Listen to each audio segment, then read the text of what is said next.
मुख्यमंत्री बतौर वित्त मंत्री अपना दूसरा बजट पेश करेंगे। इस बार भी डिजिटल बजट मुख्यमंत्री का रहने वाला है। इस बजट में क्या कुछ खास रहेगा? क्योंकि अगर बात करें, एक साल से कोरोना काल चला हुआ है, स्वास्थ्य को लेकर खासा फोकस किया जाएगा, खेती बाड़ी को लेकर, किसानों को लेकर इस बजट में काफी महत्वपूर्ण बातें रहने वाली है। ग्रामीण विकास पर जोर दिया जाएगा। किसानों को लेकर इस बार बजट में क्या कुछ खास रह सकता है? खुद कृषि मंत्री जेपी दलाल साहब हमारे साथ मौजूद है। दलाल साहब, बजट से पहले आप खबरें अब तक पर मौजूद हैं। इस बार का बजट काफी अहम रहने वाला है, क्योंकि देखिए पिछली बार जो आपने बजट पेश किया था, मुख्यमंत्री साहब ने जो बजट किया था पेश, कृषि विभाग के लिए जो कुछ बजट रखा गया था, एक साल से कोरोना काल चला हुआ है, तो ऐसे में इस बार बजट से क्या उम्मीद कर सकते हैं किसान आपसे? देखिए, पिछली बार भी कृषि का, सिंचाई का, ग्रामीण विकास का बहुत अच्छी बढ़ोतरी हुई थी। लगभग 6,400 करोड़ रुपए से ज़्यादा का कृषि का बजट था, 4,900 करोड़ रुपए से ज़्यादा सिंचाई का बजट था।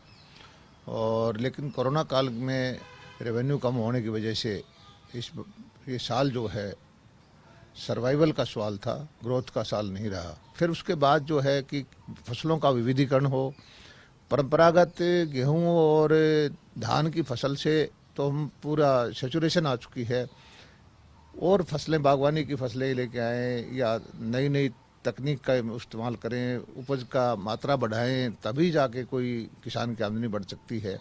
और किसानी की जो फसलों के अलावा जो है फसलों का विविधीकरण करके बागवानी की तरफ, सब्जियों की तरफ हम ज़्यादा ध्यान दें, पशुपालन की तरफ ध्यान दें, मछली पालन की तरफ ध्यान दें, और अपने प्रोडक्ट की प्रोसेसिंग के लिए छोटी छोटी यूनिट जो हमारे किसानों के बेटे हैं वो शुरू करें।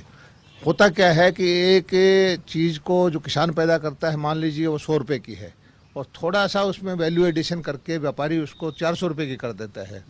तो हम चाहते हैं कि जो आत्मनिर्भर भारत के तहत किसानों के बच्चों के लिए 2 करोड़ रुपए तक का लोन में 3% की सब्सिडी दी है। किसानों के बच्चे जो है व्यापार करना सीखें, अपने उत्पाद को बेचना सीखें, और मछली पालन में, डेयरी में, भेड़ बकरी पालन में छोटी छोटी जो योजनाएं लेकर के बहुत अपार संभावनाएं हैं। आमदनी पर फोकस करने की बात कह रहे हैं। अगर देखा जाए, 3 किसान कानून लागू हो चुके हैं। 3 किसान कानून से संबंधित अगर बात करें, क्योंकि अब एपीएमसी की अगर बात करें, अब किसान कानून के तहत प्राइवेट मंडियां भी बननी हैं, भंडारण की भी कहीं ना कहीं काफ़ी हद तक छूट दे दी गई है। तो वो एक असर किस तरीके का प्रदेश में देखने को मिल सकता है? बजट में क्या कुछ रखा जा सकता है अलग से इनके लिए? सबसे पहले तो मैं क्लैरिफाई कर देना चाहता हूँ कि कांग्रेस पार्टी या विपक्षी पार्टियों ने किसान को डराया है। कहा है कि मंडियाँ टूट जाएंगी, ये कहा है कि एमएसपी ख़त्म हो जाएगी, कहा है कि किसान की ज़मीन छीन जाएगी। ये सरासर दुष्प्रचार है। किसान की ज़मीन को कोई हाथ नहीं लगा सकता। मैं बैठा हुआ हूँ, किसान का बेटा हूँ, किसान का भाई हूँ।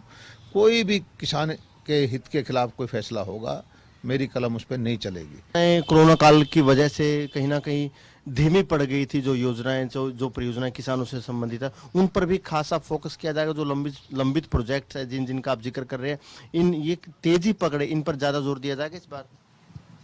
बिल्कुल, मुझे उम्मीद है कि जो हमारी गन्नौर की मंडी है, विश्व स्तरीय मंडी है, उसके लिए पूंजी की व्यवस्था के लिए बजट में प्रावधान होगा।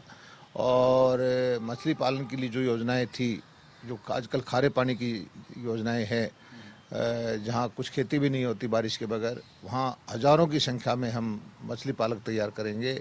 हमारी 11-12 लाख एकड़ ज़मीन जो है, ज़मीन सेम की समस्या से है, वहाँ पर भी हर साल अगले 5-7 साल के अंदर सारी ज़मीन उसका पानी निकाल के वहाँ भी फसल पैदा कराएंगे। हमारा सवाल, पिछले साल के बजट के मुकाबले इस साल बजट कितना ज़्यादा हो सकता है? क्या संभावना मानकर चल रही है? और इस बजट से किसान कितना संतुष्ट होगा? जो किसान दिल्ली और हरियाणा की सीमाओं पर बैठा, उसको आप कितना संतुष्ट कर पाएंगे हरियाणा के किसान को बजट से? आप हरियाणा के किसान को हमारे काम बोलेगा, हमारा काम दिखाई देगा।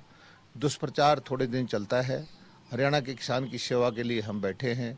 और इस बजट को अभी ये तो मैं एग्जैक्टली नहीं बोल सकता, 12 बजे मुख्यमंत्री जी, वित्त मंत्री जो हमारे हैं वो बताएंगे, लेकिन बहुत अच्छा बजट होगा, बहुत अभूतपूर्व इसमें वृद्धि होगी। बिल्कुल, देखिए दलाल साहब का यही कहना है कि इस बार बजट में ग्रामीण विकास, किसान पर खासा फोकस किया जाएगा।